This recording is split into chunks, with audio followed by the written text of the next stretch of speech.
नमस्कार, मैं हूं प्रिया। आज 7 मई, चले जानते हैं बिहार की 25 बड़ी खबरों को। बिहार में कोविड-19 की संख्या में हो रहा है इजाफा। बिहार में कोविड-19 के मामले लगातार बढ़ते जा रहे। सिर्फ मामले ही नहीं, कई इलाके में काफी दिन के अंतराल पर भी मामलों की पुष्टि की जा रही है, जिसका उदाहरण हाल ही में पटना के 2 पॉजिटिव मरीजों का मिलना है। स्वास्थ्य विभाग द्वारा जारी किए गए चौथे अपडेट तक के अनुसार राजा बाजार और अगमकुआ इलाके में एक बार फिर से नया मामला देखने को मिला है, जिसके बाद बिहार में प्रभावितों की कुल संख्या 542 पर पहुंच गई है। वहीं प्रभावित इलाकों में भागलपुर, शिवहर, मधुबनी, कैमूर, पटना के मिले इलाके हैं, जिसके बाद स्वास्थ्य विभाग में एहतियात के तौर पर प्रभावित इलाके को सैनिटाइज करने की प्रक्रिया को तेज कर दिया है। पटना में एक बार फिर से मिला कोविड-19 का मरीज। पटना में बीते दिन एक बार फिर से कोविड-19 का पॉजिटिव मरीज पाया गया है। खबरों की माने तो पॉजिटिव मरीज बिहार स्वास्थ्य विभाग के तीसरे सूची में पॉजिटिव घोषित किया गया है, जिनमें से एक पटना के राजा बाजार का, जबकि दूसरा अगमकुआ का है। हालांकि अभी इस महिला में कोविड-19 के संक्रमण के चेन का पता नहीं लग पाया है, जो कि राजा बाजार की रहने वाली है। वहीं अगमकुआ में एक पुरुष में कोविड-19 पाया गया है। वहीं स्वास्थ्य मंत्रालय ने प्रभावित व्यक्तियों के आसपास के इलाके को सैनिटाइज करने का काम शुरू कर दिया है।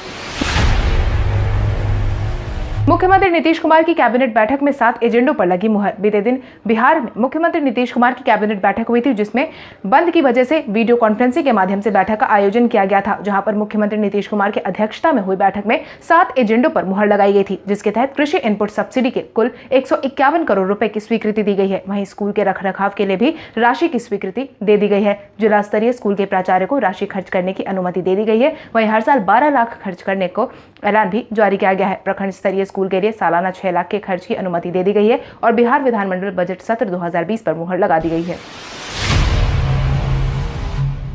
बिहार में कोविड-19 प्रभावितों की रफ्तार हुई धीमी। बिहार में कोविड-19 के असर को देखते हुए सरकार ने अब घर घर स्क्रीनिंग की प्रक्रिया को शुरू करवाने की पहल तेज करने का आदेश जारी किया था। वहीं बीते दिन मिले मामलों के बाद बिहार के 32 जिले में कुल मरीजों की संख्या 541 हो चुकी है। हालांकि बीते 6 दिनों की बात करें तो 1 मई से कोरोना के नए मामलों के मिलने में कमी आई है। मई में अभी तक 111 नए मामले मिले हैं, जिसके तहत स्वास्थ्य मंत्रालय द्वारा जारी किए गए डेटा के अनुसार शुरुआती समय में 7 दिनों के बीच में दोगुने स्तर पर मामले में बढ़ोतरी देखी जा रही थी। वहीं 22 अप्रैल से 26 अप्रैल के दौरान यानी कि 4 दिनों में हालात कुछ स्थिर नहीं हुए थे, जिसके बाद 9 दिन यानी कि 26 अप्रैल से 5 मई के बीच में कोविड-19 से प्रभावितों की दोगुनी हो रही संख्या में गिरावट देखा जाने लगा, जिसके तहत जहां 26 अप्रैल को 277 मामले बिहार में थे, वहीं 5 मई को 536 मामले देखने को मिले।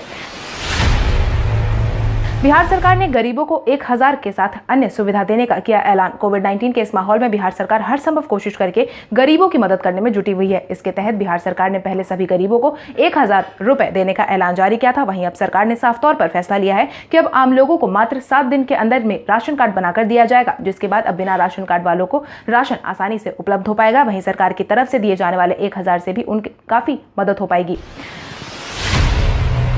गया के रेड जोन की श्रेणी में रखने पर बिहार सरकार ने उठाए सवाल। बिहार के गया को रेड जोन की श्रेणी में रखा गया है। वहीं गया को रेड जोन में रखने पर नीतीश सरकार ने सवाल उठाया है, जिसके तहत स्वास्थ्य विभाग के प्रधान सचिव संजय कुमार ने कहा कि बिहार सरकार ने केंद्रीय स्वास्थ्य मंत्रालय से पूछा है कि गया को रेड जोन में किस रूप में डाला गया है, जबकि वहां तो कोविड-19 से मिले मामलों में अब केवल एक ही मामला पॉजिटिव रह गया है। आपको बता दें, कोविड-19 के बढ़ते असर को देखते हुए केंद्रीय गृह मंत्रालय ने पूरे देश में बंद की अवधि 17 मई तक बढ़ा दी है। वहीं इस दौरान सभी राज्यों के विभिन्न जिलों को अलग अलग जोन में बांटा गया है। वहीं बिहार में देखें तो प्रदेश के 38 जिलों में से 5 जिले रेड जोन में शामिल है। वहीं बाकी सभी जिलों को ऑरेंज जोन में रख दिया गया है।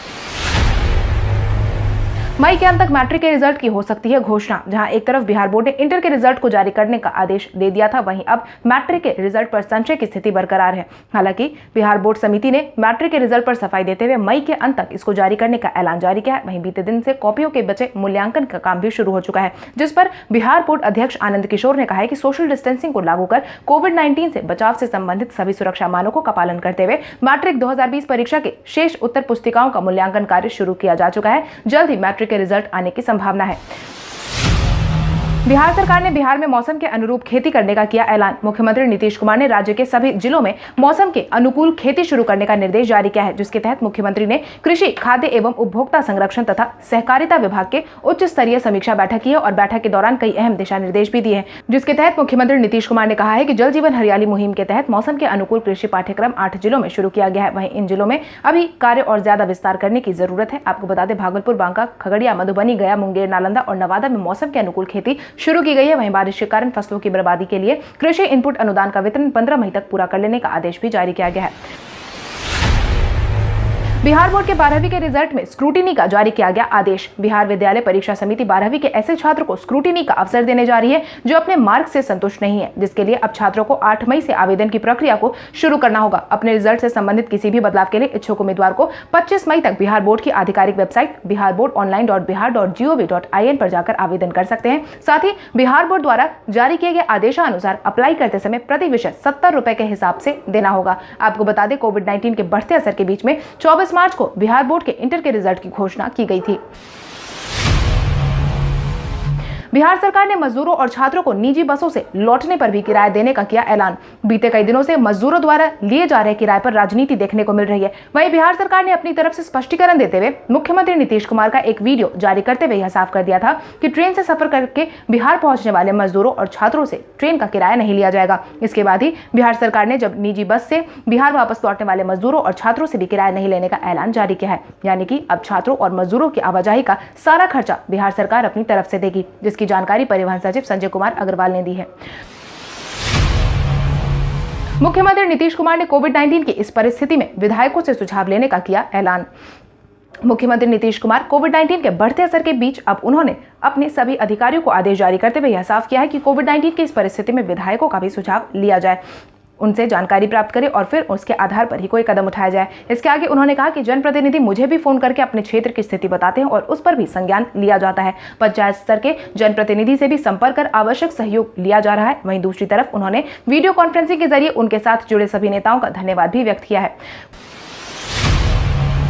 कोटा के बाद अब पटना में फंसे बिहार के अन्य जिलों के छात्रों की होगी घर वापसी, जिसकी जानकारी जिलाधिकारी कुमार रवि ने दी है। जिसके तहत उन्होंने कहा है कि पटना में फंसे सभी बिहार के छात्रों को उनके घर वापस भेजा जाएगा, क्योंकि बिहार में कई जिलों के छात्र पटना के हॉस्टल लॉज में रहकर पढ़ाई कर रहे हैं। वहीं बंद के कारण सब जहां थे वहीं पर फंस गए हैं। इतना ही नहीं, बंद के ऐलान के बार बार हो रहे इजाफे को देखते हुए छात्रों की परेशानी भी बढ़ रही है। इसी को ध्यान में रखते हुए कुमार रवि ने फैसला सुनाते हुए पटना में फंसे सभी छात्रों को घर वापस भेजने का ऐलान जारी कर दिया है, जिसके बाद सभी छात्रों की सर्वे जल्दी कराई जाएगी। पटना शिक्षा पदाधिकारी ज्योति कुमार ने बताया कि जिलाधिकारी का आदेश मिलने के बाद ही जल्द ही सर्वे कर उनकी रिपोर्ट को भेज दिया जाएगा।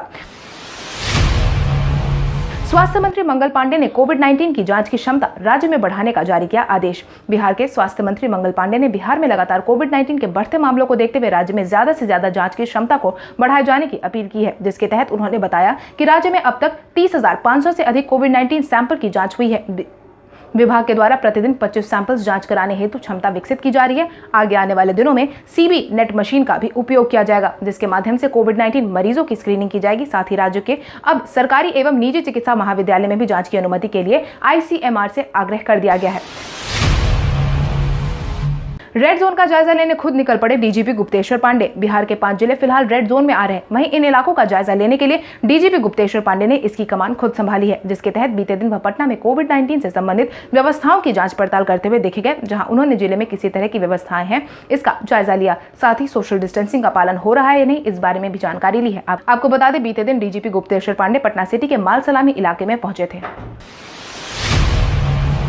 लॉकडाउन के बीच मुख्यमंत्री नीतीश कुमार ने राज्यों में कुछ शर्तों के साथ दुकानों को खोलने का जारी किया आदेश। बिहार सरकार ने लॉकडाउन के सख्ती से पालन करवाते हुए थोड़ी ढील देने का भी फैसला किया है, जिसके तहत सरकार ने कई तरह की दुकान और संस्थान को खोलने का आदेश जारी किया है। यानी कि अब बिहार में कुछ नियमों के साथ पंखा, कूलर, एसी की बिक्री और मरम्मत की दुकान को खोला जा सकता है। इसके अलावा electronic, scooty, mobile, computer, UPS और बैटरी की दुकानों को भी खोलने की मंजूरी दे दी गई है। Automobile, motor garage, car, bike मरम्मत की दुकान को खोलने की अनुमति भी जारी कर दी गई है। सरकार ने कुछ दुकानों को खोलने में शर्त भी लगाई है। ऑटोमोबाइल स्पेयर पार्ट्स की दुकान 1 दिन के अंतराल पर खोली जाएंगी। वहीं गैरेज और वर्कशॉप रोज खोला जा सकेगा। अपनी जिद छोड़ काम पर वापस लौटे शिक्षकों के ज्वाइनिंग वेतन से संबंधित जारी किया गया आदेश। बीते काफी समय से नियोजित शिक्षक अपनी मांग को लेकर सड़कों पर उतरे थे। वहीं कोविड-19 के बढ़ते असर को देखते हुए साथ ही सरकार के साथ हुई बैठक के बाद सभी नियोजित शिक्षकों ने अपनी मांग को खत्म करने का फैसला सुनाया है, जिसके बाद सभी शिक्षक वापस काम पर लौटने भी लगे हैं। जिसके बाद शिक्षकों के योगदान और वेतन भुगतान को लेकर सभी जिला शिक्षा पदाधिकारियों को आवश्यक निर्देश जारी कर दिया गया है। शिक्षा विभाग ने अपने आदेश में यह साफ कहा है कि लॉकडाउन के कारण सभी स्कूल बंद है, इसलिए विद्यालयों में योगदान की व्यवस्था निम्नलिखित की जाती है। 24 श्रमिक स्पेशल ट्रेन से 28,000 लोग आज आएंगे बिहार वापस। बंद के कारण विभिन्न राज्यों में फंसे लगभग 28,000 लोग आज 24 विशेष ट्रेनों के माध्यम से बिहार पहुंचने वाले हैं। एक दिन के अंदर में विशेष ट्रेन से आने वालों की सबसे बड़ी संख्या होगी, जिसकी जानकारी सूचना एवं जनसंपर्क विभाग के सचिव अनुपम कुमार ने प्रेस कॉन्फ्रेंस में दी है, जिसके तहत उन्होंने यह कहा है कि विभिन्न राज्यों में बीते दिन 13 ट्रेनों से 14,951 लोग बिहार पहुंचे थे। आपको बता दें, इससे पहले 10 ट्रेन बिहार पहुंची थी, जिसके बाद आपदा प्रबंधन विभाग के प्रधान सचिव ने 2 दिन पहले कहा था कि बिहार आने वाली 60 ट्रेनों की सूचना विभिन्न राज्यों ने दे दी है और अगले कई दिनों तक जारी रहेगी। वहीं स्टेशन पर सभी लोगों को उनके संबंधित जिलों और फिर वहां से उनके प्रखंड मुख्यालय में राज्य सरकार वाहन से भेज रही है। स्टेशन पर पहुंचने के बाद यात्रियों की स्क्रीनिंग की प्रक्रिया भी जोर शोर से करवाई जा रही है। मुख्यमंत्री नीतीश कुमार ने अब लोगों की तरफ आ रही प्रतिक्रियाओं पर किया फोकस। बिहार में कोविड-19 के बढ़ते असर के साथ ही बिहार के कोने कोने से लोगों की अलग अलग सवाल और प्रतिक्रिया देखने को मिल रही है, जिस पर अब मुख्यमंत्री नीतीश कुमार ने ध्यान देने का ऐलान किया है, जिसके लिए मुख्यमंत्री नीतीश कुमार ने बीते दिन मुख्य सचिव दीपक कुमार के साथ अन्य वरीय अधिकारियों के साथ एक बार फिर से हाई लेवल मीटिंग की थी, जिसमें बिहार के अंदर ताजा हालात की समीक्षा की गई। योजनाओं के अंतर्गत आ रही शिकायतों पर ध्यान देने की बात कही गई है, जिसके तहत मुख्यमंत्री नीतीश कुमार ने कहा है कि लोगों द्वारा जारी किए जा रहे सभी सवालों का जवाब देना चाहिए, कोई भी सवाल छूटना नहीं चाहिए। सभी आम नागरिकों के हर मोर्चे पर मदद की जाए।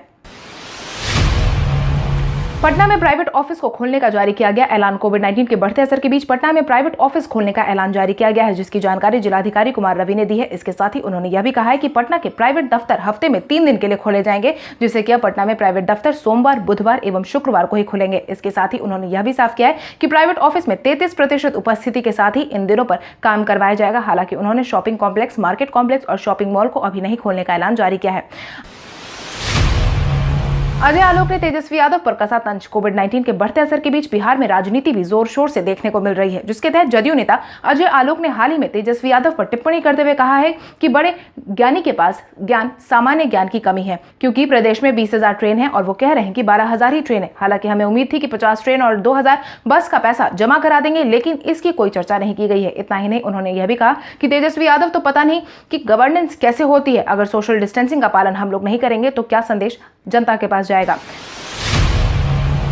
कांग्रेस ने सरकार को एक बार फिर लिया आड़े हाथ। कोविड-19 के बढ़ते असर के बीच अन्य राज्यों में फंसे मजदूरों और छात्रों को उनके घर वापस भेजा जा रहा है। वहीं इसी बीच बिहार कांग्रेस के नेताओं ने कर्नाटक सरकार पर मजदूरों को जबरदस्ती रोके जाने की राजनीति शुरू की है, जिसके तहत बिहार कांग्रेस संगठन के प्रभारी ब्रजेश पांडे और युवा इकाई के पूर्व अध्यक्ष ललन कुमार ने कहा है कि बिहार के मजदूरों से जबरदस्ती काम करवाने के उद्देश्य से कर्नाटक सरकार द्वारा कर्नाटक से बिहार आने वाले मजदूरों को रोकने की कोशिश की गई है और यही कारण है कि उनकी ट्रेन को इसी मंशा से कैंसिल करवाया गया है। रेल टिकट के नाम पर बढ़ते विवाद के बीच लोगों को याद आए लालू यादव। बिहार में रेल टिकट के नाम पर जारी राजनीति के बीच लोगों को अब लालू यादव की याद आने लगी है, क्योंकि साल 2008 में लालू यादव ने बाढ़ प्रभावितों के लिए मुफ्त में ट्रेन चलवाई थी। वहीं दूसरे राज्यों से वापस बिहार लाने के लिए सरकार ने पहले सभी मजदूरों और छात्रों से किराए की वसूली की थी। हालांकि हरकत में आई सरकार ने बाद में अपने आदेश को वापस लेते हुए सभी छात्रों और मजदूरों के फ्री में यात्रा करवाने का आदेश जारी किया था। शिवसेना के बयान पर राजनीति हुई शुरू। शिवसेना ने बीते दिन सामना अखबार में एक लेख में मजदूरों की तुलना सीधे तौर पर पालघर मामले से की थी, जिसमें विशेषकर नीतीश कुमार और योगी आदित्यनाथ की निंदा की गई थी, जिसके बाद इस मुद्दे पर अलग अलग दलों के नेताओं ने अपनी प्रतिक्रिया देना शुरू की थी, जिस पर भाजपा के सांसद रामकृपाल यादव ने कहा कि शिवसेना को अपना कर्तव्य देखना चाहिए। जिस तरीके से शिवसेना ने राज्य में खाने पीने की ठीक से सुविधा नहीं दे पाई है, उसकी वजह से प्रवासी मजदूर अपने अपने राज्यों में लौटने पर मजबूर हो गए हैं और अपना काम ठीक से नहीं कर रही है, लेकिन दूसरों को नसीहत जरूर दे रही है। वहीं जदयू के महासचिव केसी त्यागी ने कहा है कि बिहार सरकार अपने कर्तव्य को बहुत अच्छे से निभा रही है और हर संभव प्रयास कर रही है। रविंद्र जडेजा भारत के अब तक के सबसे बेहतरीन फील्डर। उक्त बयान भारतीय टीम के पूर्व खिलाड़ी प्रवीण आमरे ने लाइव इंस्टाग्राम सेशन में दिया है, जिसके तहत उन्होंने कहा कि रविंद्र जडेजा भारत के अब तक के सबसे बेहतरीन फील्डर है। आपको बता दें, प्रवीण आमरे द्वारा दिए गए इस बयान के यह भी कहा गया है कि रविंद्र जडेजा अब तक के सबसे बेहतरीन फील्डर को उन्होंने अब तक देखा है। वो काफी अच्छी तरह से एंटिसिपेट करते हैं और जबरदस्त थ्रो करते हैं, जो कि किसी भी गेंदबाज के लिए बेहद जरूरी है। बिहार के टॉप में इन जिलों का नाम है शुमार। बिहार में कोविड-19 से प्रभावितों की संख्या लगातार बढ़ती जा रही है। वहीं इसी क्रम में बिहार के प्रभावित जिलों में पटना, मुंगेर, रोहतास, नालंदा, सिवान समेत अन्य जिलों से प्रभावितों की संख्या लगातार बढ़ती जा रही है। वहीं इन इलाकों को रेड जोन में डाल दिया गया है, जहां अब तक पटना के 44 मरीज, मुंगेर के 102 मरीज, रोहतास के 52 मरीज, बक्सर के 56 मरीज और नालंदा के 36 मरीज की पुष्टि हुई है। वहीं अब तक बिहार में 28,000 से ज्यादा सैंपल्स की जांच की जा चुकी है। वहीं बिहार में कोविड-19 की जांच के लिए 7 जांच केंद्र अभी फिलहाल एक्टिवेट मोड में काम कर रहे हैं। कल हमारे द्वारा पूछे गए सवाल का जवाब आप में से बहुत सारे यूजर ने हमें कमेंट करके दिया था, उसके लिए आपका बहुत बहुत धन्यवाद। आप में से जिन यूजर का कमेंट हमें अच्छा लगा है उनके नाम है प्रमोद कुमार, प्रवीण सिंह, रुद्र सिंह, ललन कुमार, कृष्ण कुमार सिंह, वीरेंद्र यादव, प्रहलाद कुमार, गुंजन कुमारी, चांदनी कुमारी, मोहम्मद सरफराज, मोहम्मद आलम, आलोक कुमार। इसके अलावा हमारी टीम को और भी लोगों के जवाब अच्छे लगे, मगर समय के अभाव के कारण हम उनका नाम नहीं ले पाए। लेकिन आप हमारे सवालों का जवाब देते रहे, हम कल आपका नाम लेने की पूरी कोशिश करेंगे। तो चलिए बढ़ते हैं आज के सवाल की ओर। आज का सवाल कुछ इस प्रकार है। भारतीय टीम के पूर्व खिलाड़ी प्रवीण आमरे द्वारा रविंद्र जडेजा को भारत के अब तक के सबसे बेहतरीन फील्डर की उपाधि देना आपके अनुसार कितनी सही है, कितनी नहीं? अपने जवाब हमें कमेंट करके जरूर बताएं। इसके साथ ही आज के लिए बस इतना ही। अगर आप ये वीडियो हमारा YouTube पर देख रहे हैं तो हमारे चैनल को सब्सक्राइब करें और बेल आइकन दबाना ना भूलें। और अगर आप ये वीडियो हमारा Facebook पर देख रहे हैं तो इस वीडियो को लाइक करें और ज्यादा से ज्यादा शेयर करें। धन्यवाद।